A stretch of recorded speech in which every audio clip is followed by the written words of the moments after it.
Muito bom dia a todos. Por favor, agora também o pessoal que está lá fora, que não há espaço aqui no salão. Agora é um momento de silêncio, por gentileza.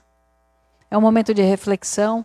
Nós falamos também, pela orientação da espiritualidade, não pela pessoa que está falando aqui na frente, mas pelo movimento, que a hora da prece é a hora mais importante do trabalho. É a hora que canalizamos a energia espiritual. Que nos permitimos entrar em sintonia com os espíritos protetores, principalmente da corrente de Bezerra de Menezes, que trabalha também nessa casa. Muitos desses companheiros da corrente do nosso querido Bezerra de Menezes nos visitam em nossos lares, observam o nosso corpo, o estilo de vida que levamos, o temperamento que temos, porque isso faz uma diferença grande na nossa saúde, na nossa vida. E essas visitas são periódicas, principalmente quando nós temos a véspera do trabalho como encontro material que estamos aqui. E nisso a espiritualidade vem pedindo com muito carinho a higiene do sono. A higiene do sono não é só tomar banho, colocar o pijama. Higiene do sono é se desligar daquilo que tumultua, daquilo que irrita, daquilo que ocasiona medo, ansiedade.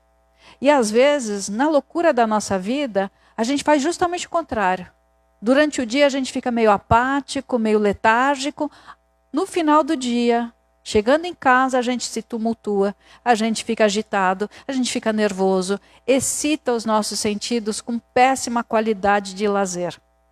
Ou a gente tem lazer hoje jogando, pegando esses vícios de jogos de celular, que isso é uma obsessão muito perigosa. Ou então a gente vai falar assim, vou assistir uma série. A série é de violência, de suspense, de tensão. Olha o nosso sistema nervoso que recebe. Ele precisa desacelerar, não excitar.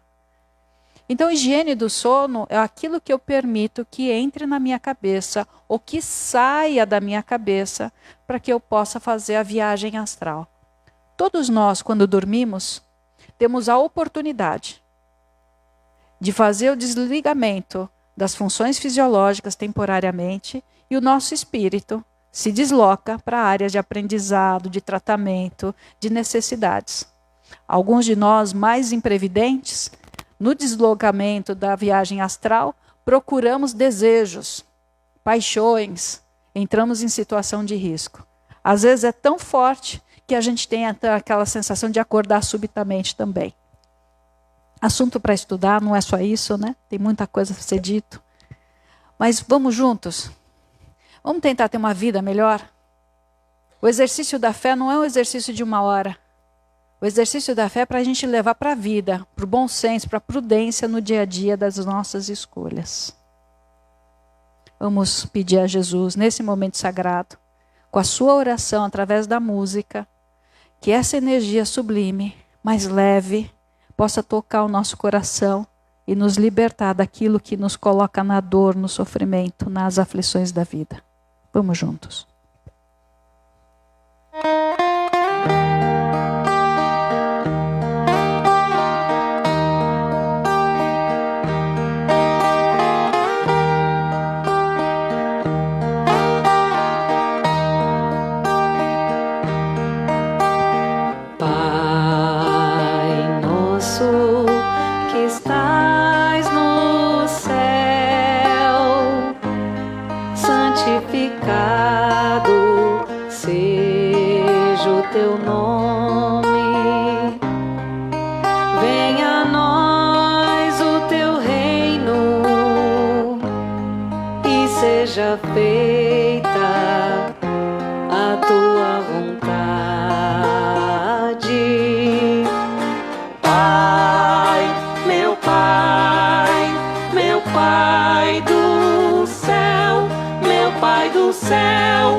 amo.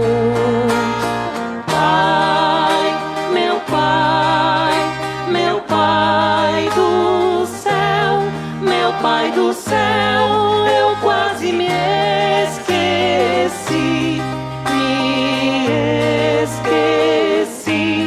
que o teu amor vela por mim,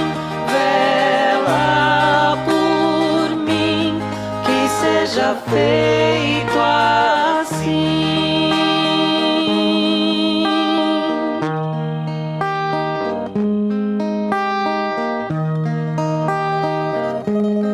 Não nos deixeis cair em tentação, mas livrai-nos de todo mal.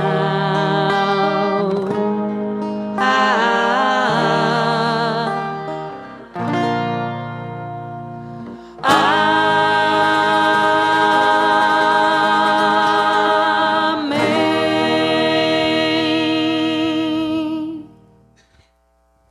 As mitologias são tantas, né? São tentativas dos homens, em várias culturas, em várias ancestralidades, a tentar explicar a Gênese, o início da vida, o início humano. Nós temos a mitologia judaica cristã, que é a linha que a gente vem seguindo, né? Jesus fala, não vim destruir a lei, vim dar cumprimento.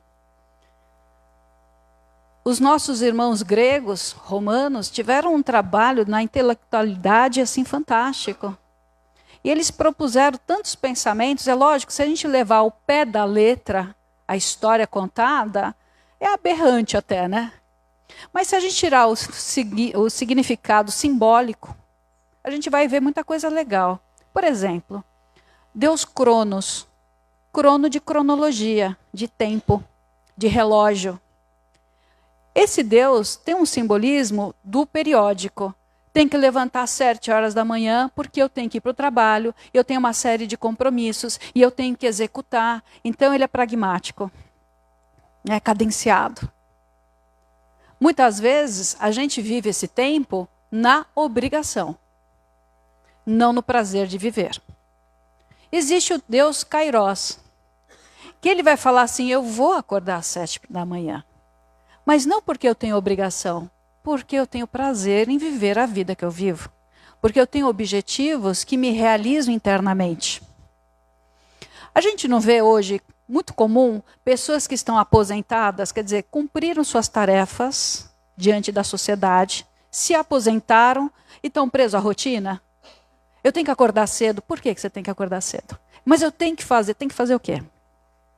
Então, o nosso pensamento, ele fica escravo. Ele fica automatizado nessas repetições que perde o sentido. A gente não sabe por que faz, a gente continua fazendo. O que isso influencia na nossa vida e na nossa saúde? Tudo. Porque aquele que não é livre é escravo, correto? Aquele que não é livre é escravo. Mas eu não tenho um senhor lá do engenho que mandava eu trabalhar na época dos escravos, né? Dos negros. Olha, você tem que trabalhar, você tem que comer essa hora, você tem que reproduzir tal hora. Não, mas eu tenho um senhor dentro da minha cabeça que chama neurose. É aquela voz depreciativa que fala que é pouco, não é suficiente, sua vida não é boa, existem muitos perigos. Essa voz interna faz com que a gente fique escravo nesse tempo, cronos, produção, imediatismo, competição, duro. Se a gente entender que a gente precisa trazer leveza para a vida e não só baixar a responsabilidade, não é assim, eu não vou fazer mais. Agora, desculpa a linguagem, que se dane. Não vou fazer isso. Não é assim. Mas que eu vou fazer de um jeito diferente aquilo que eu faço. Eu não preciso mudar de emprego, mudar de casa, mudar de parceiro, trocar de filho. Né? Às vezes a gente quer devolver filho, né? Não preciso fazer isso. Eu só tenho que mudar a forma que eu tenho vivido. Vocês vejam que na nossa vida, nós desde pequenininhos recebemos muitas coisas na informação familiar. E nem sempre foi tão bom. Nem sempre foi tão bonito e tão carinhoso. E aí a gente precisa usar nossa sabedoria como adulto de se desprender da dor. Porque a gente tem vivido de mágoa. E a gente não percebe que aquela irritação na fila do banco, aquela impaciência com aquela pessoa que fala muito, a dificuldade que a gente tem de escutar o outro, tem a ver com a história que a gente viveu e não foi simbolizada na lei do entendimento, do perdão, do crescimento. A gente só carrega a dor pela dor. E não o que a dor me fez ser um ser humano melhor. O que a dor fez com que eu selecionasse? Eu estava em casa lembrando, quando a gente era pequeno, 3 pestinhas, né? Eu e meus irmãos. Eles não me escutem. Mas era. E o meu irmão ganhou um brinquedo e ele era muito teimoso. Eu vou falar, era por bondade, tá? Continua. E ele enfiou o brinquedo na tomada. Você sabe o que acontece, né? Esse menino deu um grito. Mas ele não se contentou. Ele fez isso de novo. Gente, é igualzinho a gente. A gente pode não estar enfiando o brinquedo na tomada, mas a gente está insistindo em padrão ruim. A gente insiste no nervoso, a gente insiste na precariedade, a gente insiste na maldade. Quantas pessoas já são muito boas com o próximo, boas até demais, que vira até um problema. Mas consigo são verdadeiros tiranos. Comigo, eu não sou capaz de ter nada de bom. Eu quero bom, mas eu não consigo sentir. Gente, isso chama depressão. Depressão não é só tristeza. Presta atenção que depressão também é raiva. Tenho raiva de tudo, estou chateada com tudo, estou nervosa com tudo, estou deprimida. Pode ser uma questão que já está no nosso organismo, que seja uma questão biológica, que eu precise de medicação. Precise de um modulador de humor, de um estabilizador. Mas tem a ver com o estilo de vida que a gente veio segurando, engolindo e achando que não tem saída. O que nós estamos fazendo aqui hoje? Viemos buscar a ajuda da espiritualidade. Mas nós vamos entender que a gente não veio buscar o milagre. A gente veio buscar ajuda para que eles ajudem a gente a modificar a vibração que está em nossas células em áreas de adoecimento. Mas que eles também nos ajudem a ter força de tirar esse tirano da nossa cabeça e que a gente viva melhor, com mais alegria e mais leveza. Simples, né? Por que a gente não consegue fazer? Porque a gente se culpa e a gente se julga. Esse é o problema. Então vamos ter já um pouquinho mais de leveza? Então a nossa reflexão de hoje, seja mais pacífico com você mesmo, não só com o outro. Nós temos a Bela e a Fera, né? A Bela na história, na historinha das infâncias, a Bela é o bonito, é o claro, é o visto pela sociedade. A Fera é o oculto, o feio, o não aceito pela sociedade. E quando a Bela ama a Fera incondicionalmente, quer dizer, ela integra aquilo que ela não aceitava e ela vive em paz. Nós temos a historinha também do patinho feio. O patinho feio, lá pelas tantas, ele vai descobrir que não é patinho, né? Quando ele fica tão incomodado com o ambiente que ele está, que é tão diferente do que ele é, que ele sai e ele olha o reflexo dele no lago e vê que aqueles cisnes que ele achou tão bonito, era ele.